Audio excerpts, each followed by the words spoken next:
আসসালামু আলাইকুম রহমতুল্লাহি ওয়া বারাকাতুহু।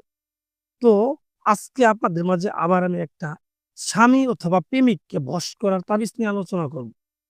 আমার অনেক বোনেরা আমাকে রিকোয়েস্ট করছেন কমেন্ট বক্সে যে ভাই অনেক তো নারী বশীকরণ তাবিজ দেন। তো আজকে একটা তাবিজ দিবেন এটা শুধু পুরুষ বশীকরণের জন্য। তো আজকের যে তাবিজটা আমি আপনাদের মাঝে আলোচনা করতেছি বা আপনাদের মাঝে আমি শিখাই দেব এটা শুধুমাত্র পুরুষ বশীকরণ করার জন্য। প্রেমিক বশীকরণ করার জন্য।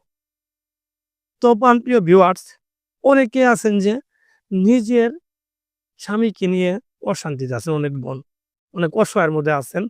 যেমন আপনাকে রেখে আরেকটা বিয়ে করছে, আপনাকে কোনো খরচপাতি দেয় না। আপনার সাথে অত্যাচার করে। আর অনেক ক্ষেত্রে দেখা গেল যে বিয়ে করার পরেও হালাল স্ত্রী থাকার পরেও সে পরক্রিয়া করে এবং আপনাকে দেখতে পারে না।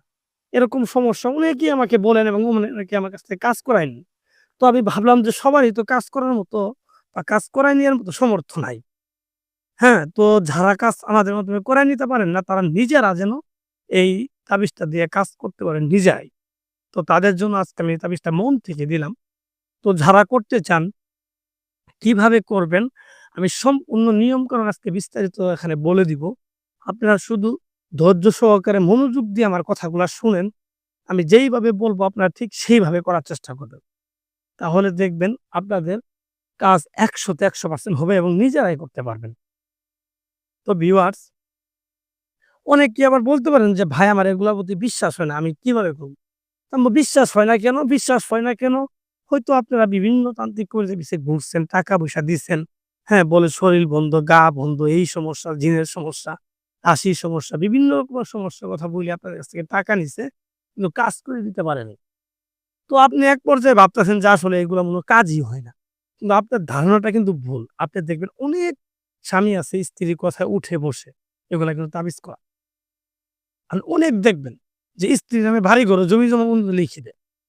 তো এগুলো যদি কাজ না হইতো, তাহলে মানুষ তাবিজ কবজ কবিরাজের উপরে থাকতো না। তো অবশ্যই এগুলা কাজ হয়, কিন্তু আপনি যার কাছে গেছেন, সে হয়তো পারে না। সে পারে না বলতে যে কেউ পারবে না বা এগুলা মিথ্যা এটা কিন্তু বলা যাবে না। হয়তো আপনি যার কাছে গেছেন সে হয়তো পারে না। এ হচ্ছে বিষয়। যারা পারে তারা ঠিকই করে দিতে পারে। আমরা এরকম হাজার, হাজার মানুষের তাবিজ করে দিছি, পরক্রিয়া করছে, হ্যাঁ, ঠিক করে দিছি, আরেক জায়গায় বিয়ে করছে, এটা বলল তালাক করায় দিছি। এরকম বহুত কাজ করে দিছি। এগুলা কোনো বিষয় না। তো আমি যে করে দিচ্ছি এটার প্রমাণ আমার এই বিদ্যাই প্রমাণ করবে। কারণ আপনি যখন নিজে এটা দিয়ে রেজাল্ট পাবেন তখন আমাকে বলবে যে, "না, হ্যাঁ, যেহেতু আপনার কাছে কার্যকরী বিদ্যা আছে সেহেতু আপনিও পারেন।" আসলে এগুলো চাপা মারার দরকার নাই। যে বিদ্যাটা দিতাছি এটা দিয়ে কাজ করেন। আশা করি 100% কাজ হবে। কিন্তু নিয়ম হিসাবে করতে হবে। তো আসলে কথা বাড়ায় লাভ নেই। কিভাবে করবেন আমি বিস্তারিত বলে দিচ্ছি।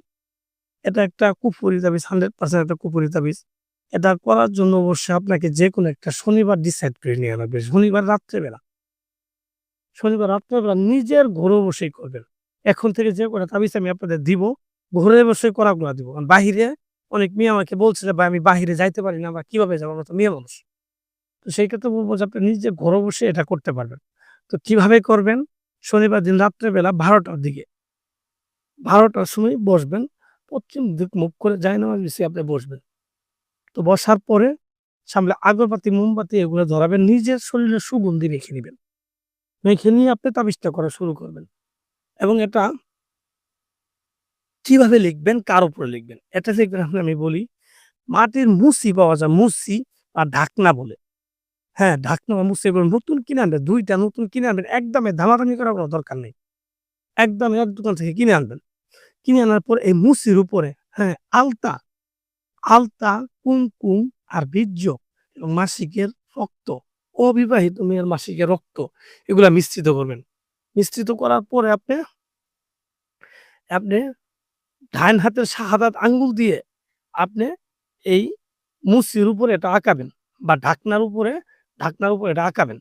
যে নকশাটা দিছি এটা আঁকাবেন।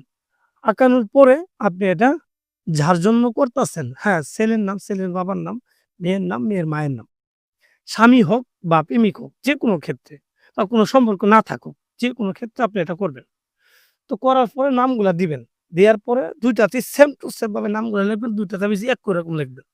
লেখার পরে এই ঢাকনার উপরে মধু দিবেন, মধু, মধু, হ্যাঁ, মধু তো চিনেন। খাঁটি মধু দিবেন। মধু দেওয়ার পরে লাল কাপড় দিয়ে এটাকে পেঁচাবেন।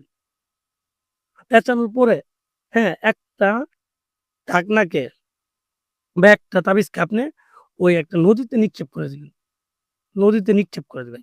আরেকটা যে থাকবে এটা আপনার ঘরে বা মাটির ঘর হলে আপনার ঘরে পুঁতে দিবেন। আর যদি আপনার পাক্কা ঘর থাকে তাহলে ঘরের পাশে পুঁতে দিবেন। দেখবেন ১০০% কাজ হবে, ১০০% একদম গ্যারান্টি।